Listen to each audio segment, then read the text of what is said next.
and she'll say, hi, this is Rachel from Card Member Services. Don't worry, there's nothing wrong with your credit card. I just want to help you lower your interest rate. Please press 1 to talk to a representative. I don't even have a credit card. Exactly. And they'll call you no matter what. They don't care. So what do you do? Oh, just hang up the phone on them. Just hang it up. I know. It's annoying. But don't worry, we're working on it. Good. It is. It's a computerized call. Yes, sir. What I did on one of those myself was I got them repeatedly is finally I hit the button to talk to someone, and then I got on and I said, okay, what is your name, please? What company are you with? Give me the phone number. And I said, I'm going to contact the Indiana Attorney General and turn you in for this. And I said, I better not get any more phone calls. Well, very good. And definitely, we want those reports and we want that information. That's great. Yes, sir. This isn't on the sheet, but watching TV, there's an Indian lady. Yeah. Oh, yeah. Attractive lady that comes on there and put $10,000 in your account by tomorrow. And if you read the fine print, the interest rate on that is 89 point something. The annual interest rate. It's 700 monthly payments of $700 some odd dollars for, I don't know, 60 cents. I went and multiplied it out. You pay them back almost $65,000. Nice. And you have to be careful. The fine print gets you every single time. You definitely have to be careful. 89% interest. Nice. So definitely watch out for those. Yes, sir. What about the doctors who are trying to defraud the government? No, let us know. Do you know a doctor that's defrauding the government? My wife's in a nursing home. I walked in one day and she had a new pair of glasses on. Oh. And I asked the doctor, I said, why does she have a new pair of glasses? She has implanted lenses. And he said, well, when they put those in, they're not exactly sure of how they're going to work. I said, how do you measure whether or not she needs glasses? Oh, I can tell from her reactions. And then this guy made a statement, I almost laughed in his face. He said, I can look at a patient and tell you what their prescriptions are, what they need. He's a good doctor. And I reported him to the social services people at the nursing home. Unfortunately, 2 days later, the social service director was gone. Oh. So I don't know whether information got to your... Well, and that's definitely something that you want to report to us as well. In our office, the Attorney General's office, we do a lot, and Medicaid fraud is one of them. So that's definitely something that you want to let us know about for sure. All right, we're going to move on because we could definitely talk about scams forever. We're going to move on to the green sheet. This is the reference guide to credit bureaus and services. Now, if you feel that you may have been a victim of identity theft or maybe not, and you're just not sure, it's a great idea to check your credit report at least once a year. This is a surefire way to find out if someone has gotten your social security number and is using it. If you go to annualcreditreport.com or you go to the 877-322-8228 phone number, those are legitimate, they are free, they are trusted places where you can get your free credit report. Each of the credit bureau agencies, TransUnion, Equifax, and Experian, they're each going to give you one free credit report every calendar year. So in essence, that's 3 free credit reports every year. Yes. What are they going to ask? But not a credit score. No, not a credit score. Credit report. No, you're going to have to pay for your credit score. Right. Yep, you got to pay for your credit score, but credit reports are going to be free if you go through this website or call this phone number. Now you can choose which one they're going to give to you. They are going to ask you some qualifying questions. They are going to ask you for your social security number because let's face it, we can't just give out credit reports to anybody. I shouldn't be able to look up your credit report and you shouldn't be able to look up mine. So they are going to ask you for your social security number and your birthday, and they will ask you some other qualifying questions. Have you ever lived at this address? What state issued your social security number? Things like that. Some of the answers are going to be no, and that's all right. They're not trying to trick you. They just want to make sure that you are who you say you are. They're going to give you a credit report. All 3 of them are just slightly different, but they all have the same information on them. And if there is something on there that is a little funky, a little off, there's some easy steps to follow. So say you pull your TransUnion credit report, and on there's a Capital One credit card, and you don't own any credit cards. First, you call TransUnion, their fraud department, and you let them know there's something wrong with my credit report. You call whatever's on there, so say it was a Capital One credit card, call their fraud department, let them know you were on my credit report and you shouldn't be. Call your local police station, and file a police report with them, and then give us a call and report it to us. And then we can all work together to make sure that we can get that off your credit report and we can get everything in the clear. This is also a great way to document it so that if further down the road more stuff happens with your credit, we have that documentation that you originally took care of it and we were all working together to get that taken care of. Yes, sir. When you call this number, this 8228 number, do they keep a record of how many calls have come with that number? Do they keep a record of how many times you have called? You lose your billfold. You have your social Yes. security number in there. Correct. Somebody calls and gets this information. Oh. Do they keep a record of fictitious inquiries? Well, with it, they're going to ask you all those qualifying questions. And some of them date back to, some of the addresses that show up on there or that they're going to ask you are from way back a long time ago. You have to think about it sometimes. So I don't believe that they keep track, but they do make sure that you are who you are, which is very important. Number 3 is optoutprescreen.com. You can go to that website and you can opt out of pre-approved credit card offers, either for 5 years, for a lifetime, or opt back in for 5 years if you miss them very much.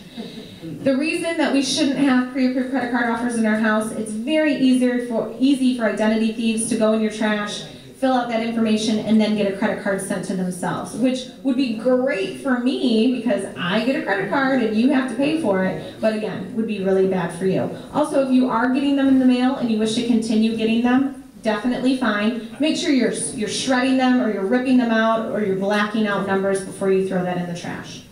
Number 4 is the FTC website. They are definitely the foremost authority on all things identity theft and fraud related. They're going to have the most current, most up-to-date information, and if you have children under the age of 18 in your lives, this is definitely the website that you're going to want to go to get more specific information about that. For children under the age of 18, credit reports and security freezes, which we'll talk about in just 1 minute, are a little fuzzy. The rules are just a little different. We're working on getting that improved so that it will be the same as adults, but right now it's still a little fuzzy, and the FTC can explain that definitely a lot better. All right, last page, the security freeze. If you walk out of here tonight and you forget everything that I've said, I will not be offended. But please remember the security freeze. This is the most important thing on here. It's also sometimes called a credit freeze. It's again offered by the 3 major credit bureaus, TransUnion, Equifax, and Experian. It's offered in all 50 states. However, it is only free to residents of Indiana and North Carolina. We're very, very fortunate. Yay, Greg Zeller. All the good things that he's doing.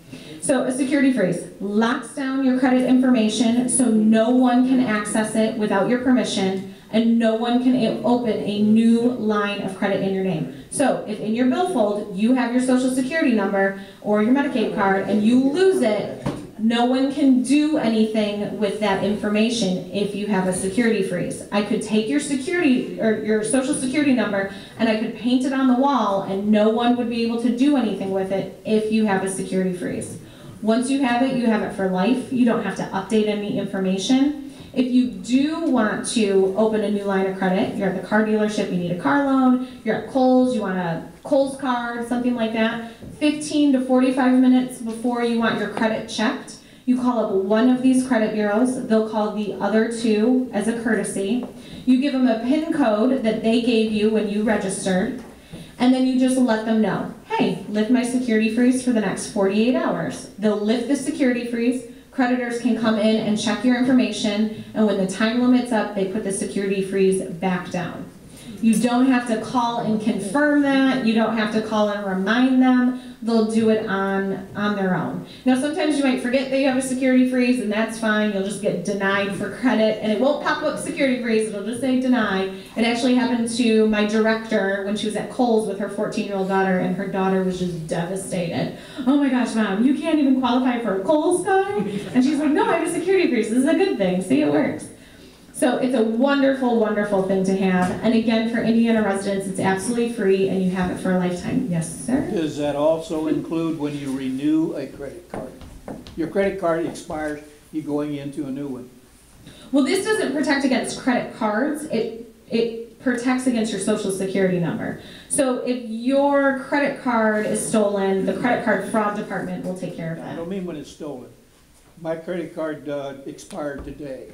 Oh, yes, and you they're get a going new to one. automatically do me a new credit card. It has to be initiated. Correct, through your credit report. Yes, anyone that you currently do business with will still be able to access your credit report to fluctuate your interest rates and do all that fun stuff. And then anyone new that you get credit with, as long as you've lifted your security freeze and they access your credit and approve you, then they will also always have access to your credit report. So it's just people that are getting your information and are trying to do things fraudulent with it. So they can't open a credit card, they can't get a driver's license, they can't do any of that stuff. So it's absolutely wonderful. Now you can go online to these 3 websites, and you have to do it with all 3 organizations, or I did bring some paper forms with me, and they're down at the end of the table, that if you'd like to take those with you, you can. You just have to mail them in, and the address is at the very top of it. Now also notice a little tip that on the websites it says HTTPS.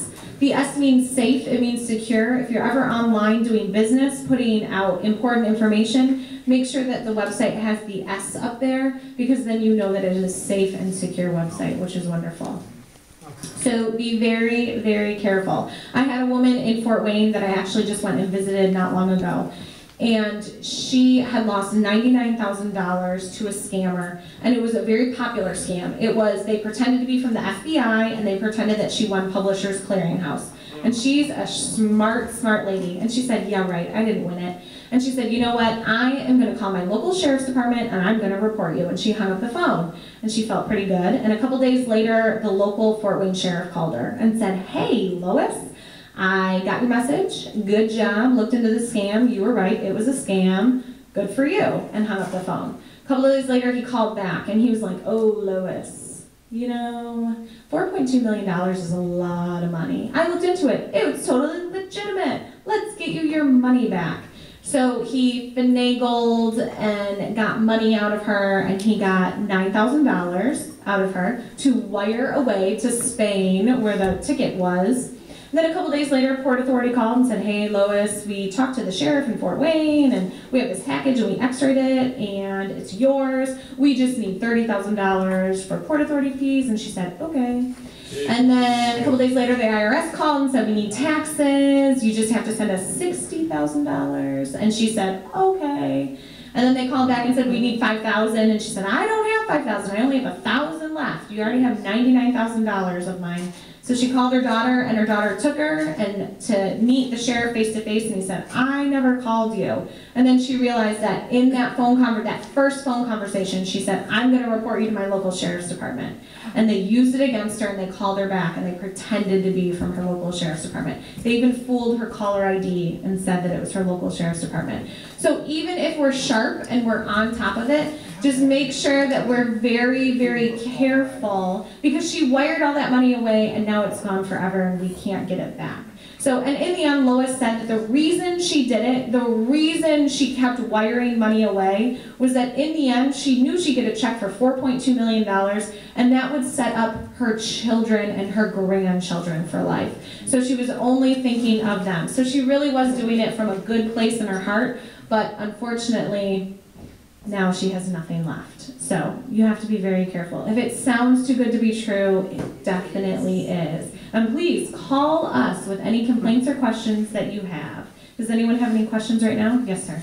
One of the things you might mention about phishing, you get things from either banks or FBI or IRS, none of those will contact you via email. So, correct. You know.